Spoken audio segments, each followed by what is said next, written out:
1990에서 2000년대 이후 주춤했던 첨단 전투기 개발 경쟁이 다시 시작될 조짐을 보이고 있다. 미국의 스텔스 전투기 F-22와 F-35이 유럽이 공동 개발한 타이푼, 프랑스의 라팔 등이 21세기 초부터 전투기 시장을 주름잡으면서 신형 전투기 개발은 정체기를 맞았다. 하지만 2030년 이후를 내다본 선진국들이 신형 전투기 개발에 나서면서 스텔스 성능으로 대표되는 5세대 전투기의 성능을 뛰어넘은 6세대 전투기가 등장할 가능성이 높아지고 있다. 우리나라는 2016년 1월 한국항공우주산업 주도로 한국형 전투기 개발을 추진하고 있다. 2021년까지 시제기 6대를 만들어 비행시험을 실시해 2026년에 개발을 완료하고 2032년까지 120대를 일선에 배치할 예정이다. 하지만 선진국들의 신형 전투기 개발이 본격화되면 세계 전투기 시장에서 KF-X가 경쟁력을 가질 수 있는지에 대해서 회의적인 전망이 나오고 있다. 영국의 6세대 전투기 템페스트, 강력한 스텔스 성능과 무인기 운용 능력 등을 갖출 예정이다. BAE 시스템스 제공. 전투기 개발하자, 선진국 간합종연횡 시작. 신형 6세대 전투기 개발 계획을 가장 구체적으로 밝힌 나라는 영국이다. 개빈 윌리엄슨 영국 국방부 장관은 16일 개막한 판버러 국제에어쇼 행사 기자회견에서 영국은 1세기에 걸쳐 전투기 분야에서 세계의 리더였으며 앞으로도 그런 지위를 유지할 것이라며 차세대 전투기 템페스트를 개발할 것이라고 밝혔다.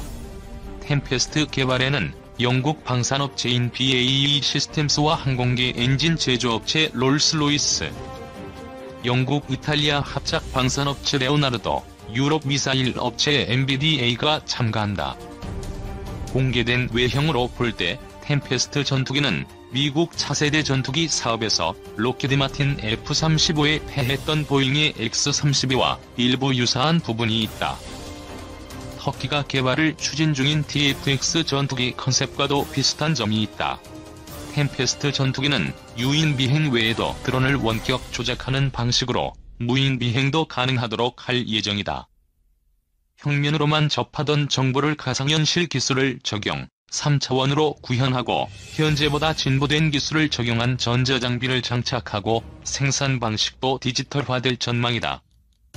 20억 파운드를 투자해 연구에 착수, 2020년 말까지 개발 계획을 수립할 예정이다.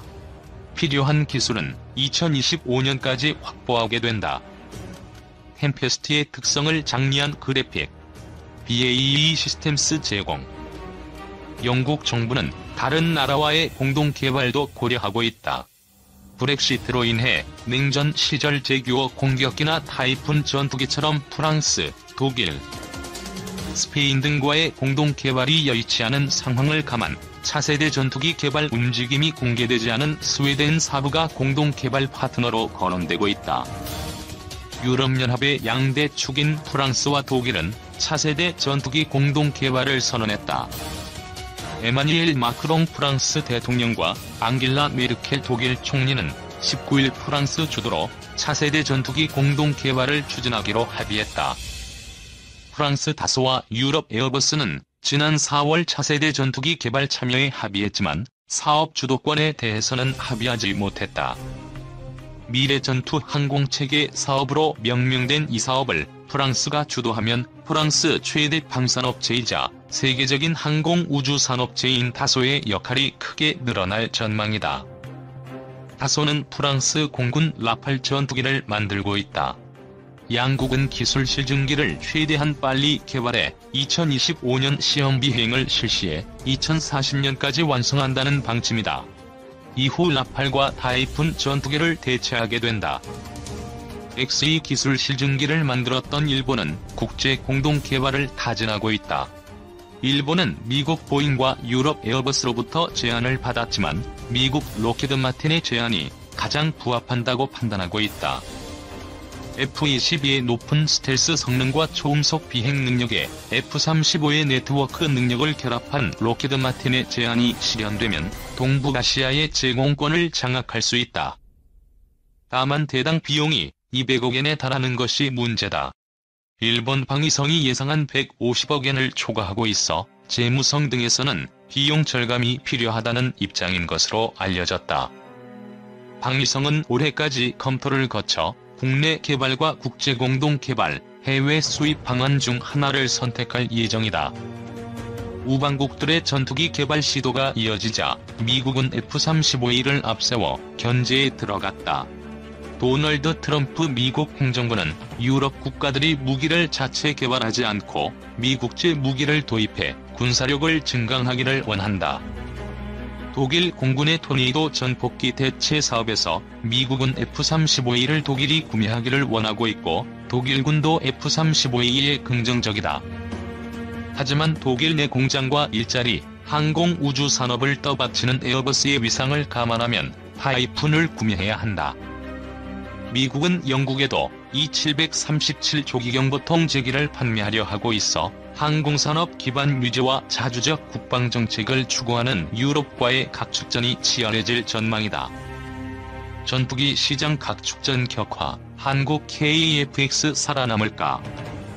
유럽과 일본이 전투기 개발에 적극 나서고 있는 것은 군사적, 산업적, 국제정치적 목적을 달성하기 위한 조치다. 브렉시트로 유럽과의 관계를 정리하는 영국은 전투기 산업을 유지해야 할 필요성이 절실한 실정이다. 영국 전투기 산업의 연간 매출은 60억 파운드가 넘는다. 지난 10년간 군수품 수출의 80% 이상을 타이푼 전투기 등이 차지했다. 브렉시트 이후 영국 제조업 전망이 불투명한 데다 외교적 고립을 탈피하기 위해 전투기 공동 개발 카드로 안보 분야 교류 협력을 확대하고 산업 경쟁력을 유지하려는 의도로 해석된다. 미국 공군 스텔스 전투기 F-22가 2015년 10월 서울 에어쇼에 참가해 성남 비행장에 전시되어 있다. 전투기를 개발하거나 도입하는 것은 국제정치에서 고도의 협력을 상징하는 제스처다. 프랑스와 독일이 전투기 공동 개발에 합의한 것은 브렉시트로 흔들릴 수 있는 유럽연합의 결속을 다지는 효과가 있다. 2040년대 라팔 전투기의 노후화에 대비해야 하는 프랑스는 차세대 전투기를 개발해야 하지만 막대한 비용이 부담이다. 독일과 공동 개발을 실시하면 개발 비용을 분담할 수 있고 도입 규모도 늘릴 수 있어 대당 단가 하락과 군수 지원 체계의 유지도 쉽다. 냉전 시절부터 프랑스와 가까웠던 제3세계 국가의 수출에 항공우주산업 기반도 발전시킬 수 있다. 일본으로서는 전투력 확보와 미일 군사일체화를 통한 동맹 강화 효과를 거둘 수 있다. 스텔스 전투기를 국내 개발할 능력을 갖고 있으나 개발비의 도입 비용까지 더해지면 재정에 상당한 부담이 된다. 미국의 지원을 받아 차세대 전투기를 개발하면 비용 부담을 줄이면서 미국과의 관계를 더욱 튼튼히 할 수 있다. 다만 일감이 사라진 일본 항공산업계 연구개발 기반이 무너질 우려가 있다. 우리나라는 2016년부터 한국형 전투기 개발을 진행하고 있다. 핵심 장비인 다기능 이상 배열 레이더, 임무 컴퓨터, 전자광학 표적 추적 장비 등 90여 품목을 국산화해 가격 기준 국산화율 65%를 목표로 개발을 추진할 예정이다.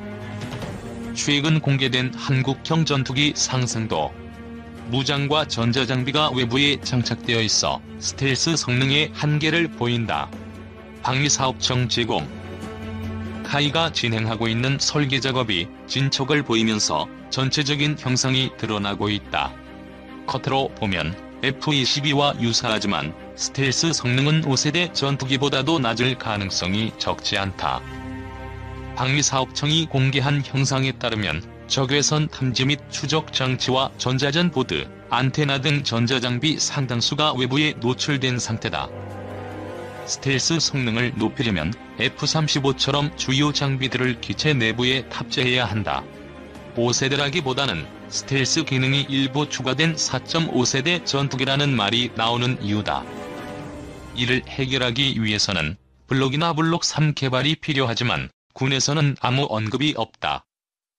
KF-X가 실전 배치될 2020년대 말이면 F-35A의 가격이 매우 저렴해지면서 염가형 스텔스 전투기로 자리잡을 가능성이 있다. 도널드 트럼프 미국 행정부가 동맹국들의 무기 개발 시도를 억제하기 위해 F-35를 비롯한 첨단 무기 판매를 늘리는 상황에서 F-35A보다 성능이 떨어지는 KF-X가 시장의 호응을 얻기는 어렵다. 여기에 유럽 국가들의 6세대 전투기 개발이 본격화되고 중국과 러시아가 스텔스 전투기 판매에 나선다면 KF-X는 한국과 인도네시아만 사용하는 전투기로 끝날 수도 있다.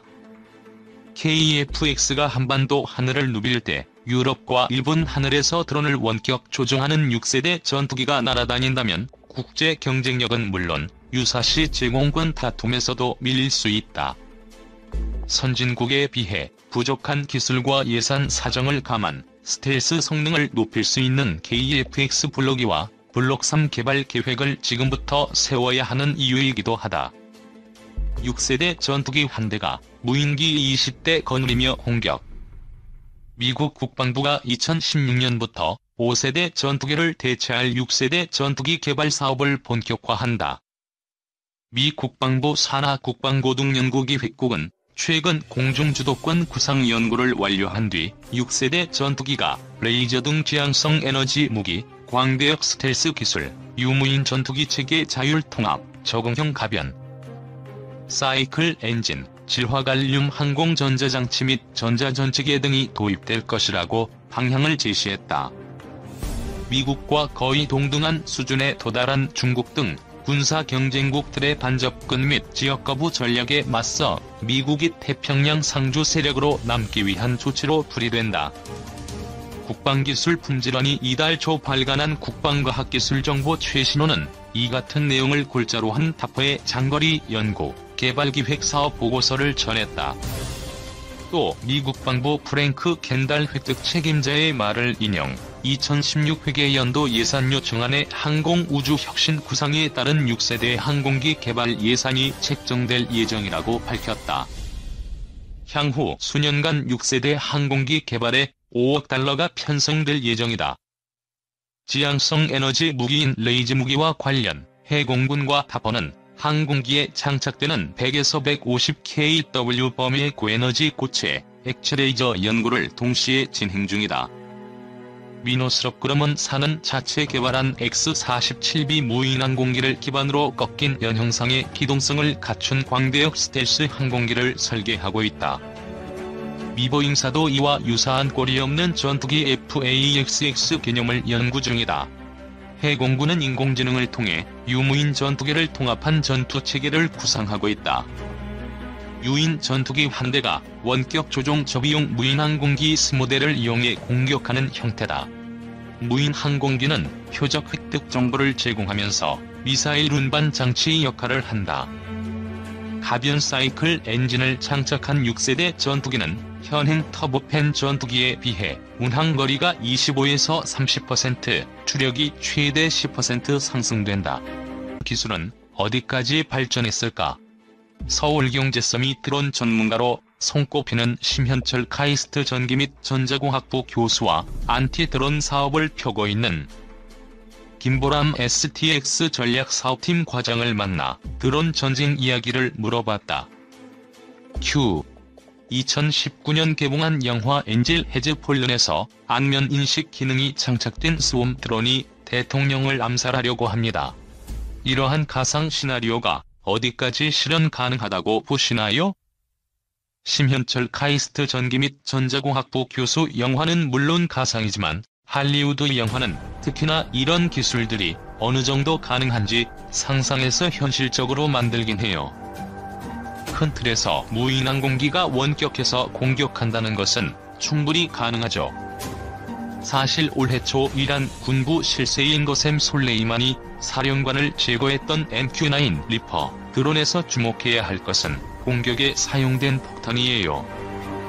닌자 폭탄이라고 하는데 폭탄에 칼날이 있어 사람을 벨 수 있을 정도로 가까이 다가갈 수 있다는 상당히 정밀도가 높은 그 미사일 기술이 놀라운 거죠.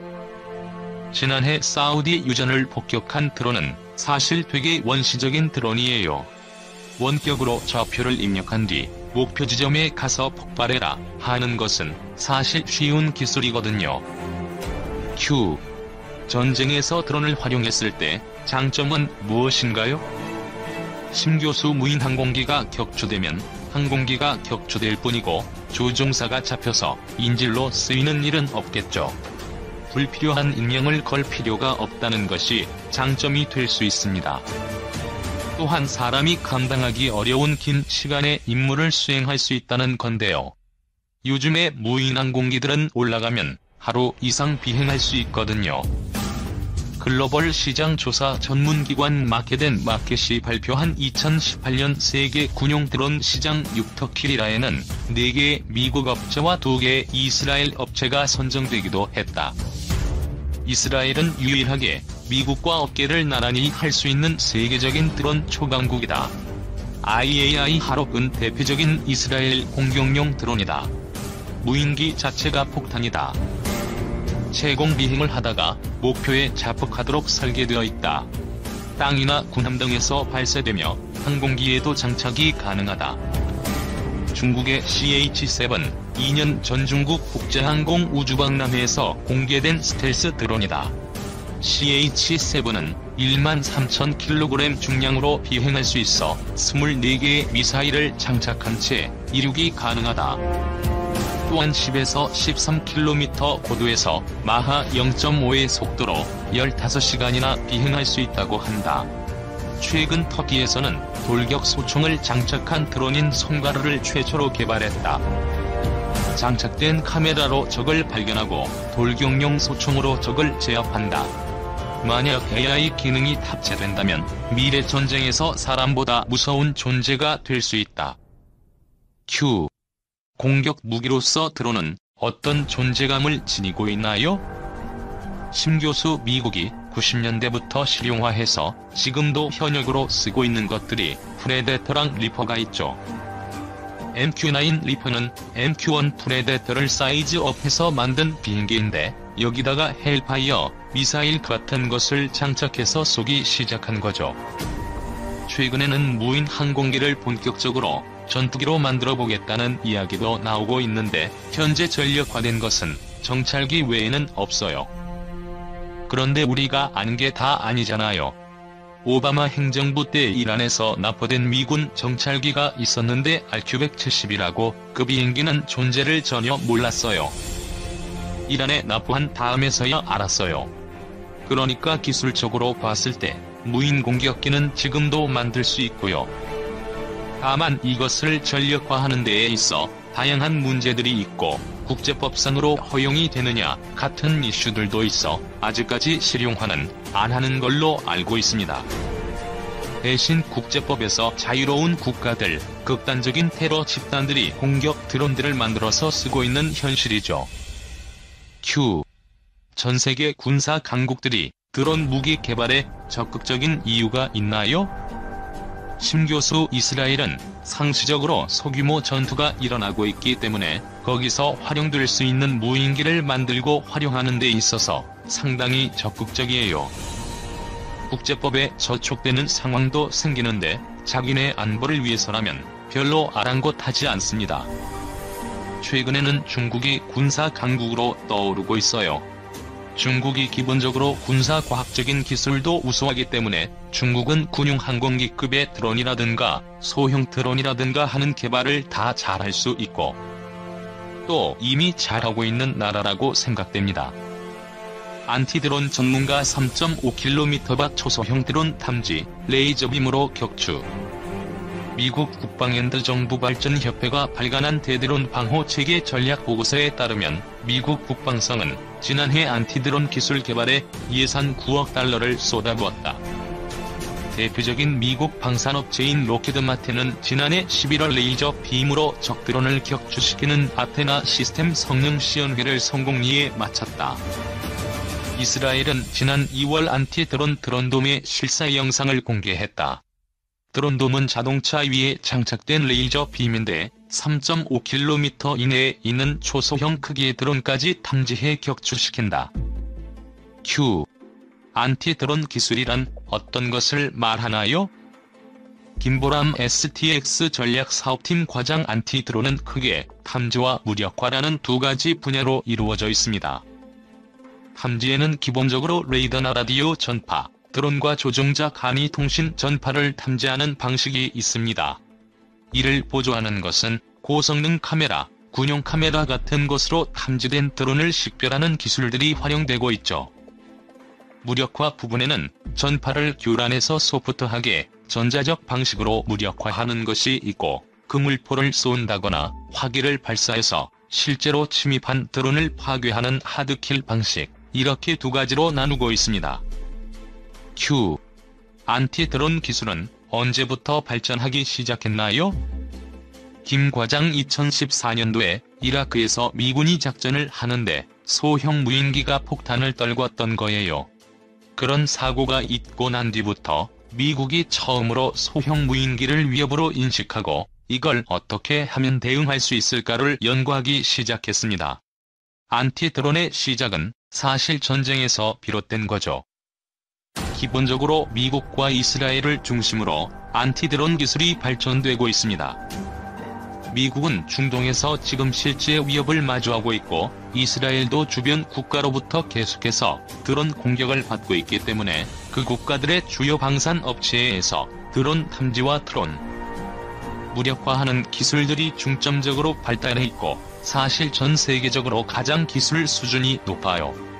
제밍 즉 전파 교란과 같은 소프트킬 기술은 우리나라도 세계적 수준에 올라와 있다고 보고 있습니다. 그렇다면 우리 군의 드론 전력은 어떨까? 육군은 지난 2018년 드론봇 전투단을 포함한 지상정보단을 창설했다.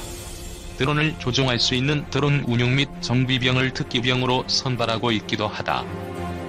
육군은 2030년까지 전군단에서 소대 단위까지 드론을 전력화한다는 계획을 밝혔다. 최근 방위사업청에서는 소총 발사 드론과 유탄 발사 드론에 대한 전투 실험을 하고 있다. 소총 발사 드론은 하단부 개머리판을 제거한 K2 소총을 달았다.